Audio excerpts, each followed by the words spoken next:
Hey guys, selamat lemai guys.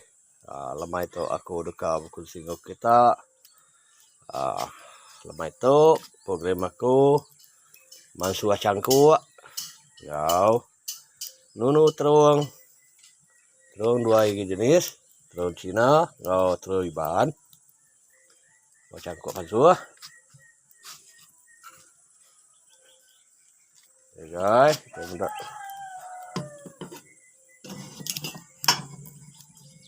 ambil terung tu nak jauh guys.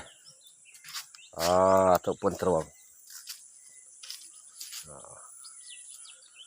Hey guys, nyimpan terung Cina bisik, cabai bisik.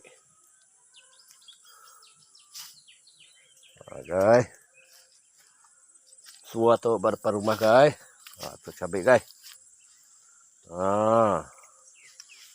Ini nombor pun cabai guys.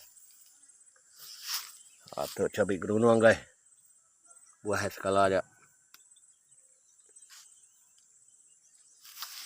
Guys, nyak terung Cina tu guys. Pemain buah tu.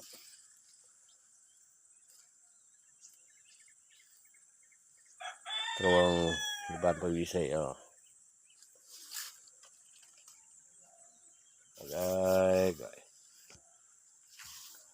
Banyak tu lawak ke depan rumah tu guys. Cabai tu dalam ada berbuah tu guys. Buah nanas guys. Nanas tu sikit aja, tapi nanas tu bahasa jenis ke besaimpu. Daunnya betul mantau. Lagi lama.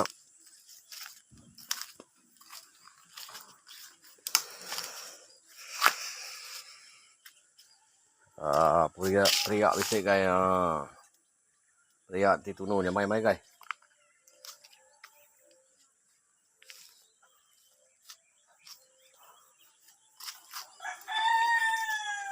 Dah petai kami guys. Baru meh guys.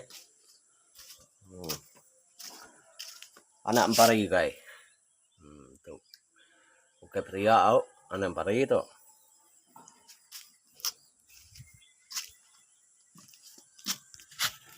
Guys, kita lihat tu terus.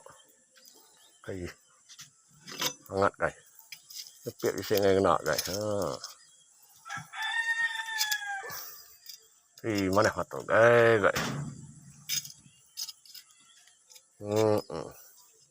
Ya ya guys. Kalau melilian teruang.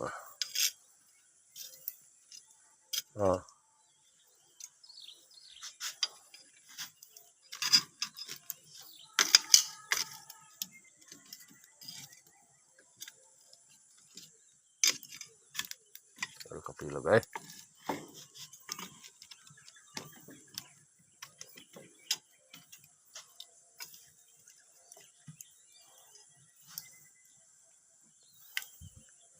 Tuh udah kena tuh guys. Tuh panggang terung tuh. Bukai manggang manuk, bukai manggang ikan tuh. Tuh manggang buah terung.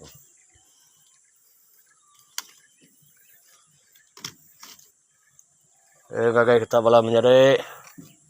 Nanti kita asai-asai tengok. Tahu ke kebun ngambil beterung dulu.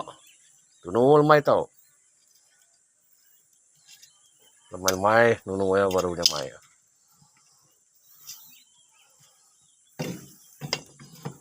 Cangkuk pansua guys. Cangkuk tu udah mansau tu. Kalau udah gesek. Oke guys, dah ada terung guys. Alamat mansau terung kita guys. Api tu mau mai ke? Larak api ya.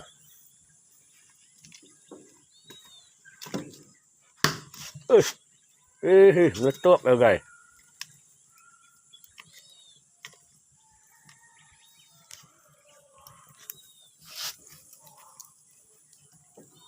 Oke guys. Tuh baru steady guys. Lawak kita rumah panjai. Lumayan lemah itu. Tuh tema yang pakai lagi 3 pinggai bisi asyik 4 tu lagi. Lawak keterung tunu tu. Ya, oke guys. Oke, kata aja konten kita guys. Lemah itu. Oke, terima kasih guys. Jangan lupa subscribe guys. Like guys. Oke guys, thank you guys.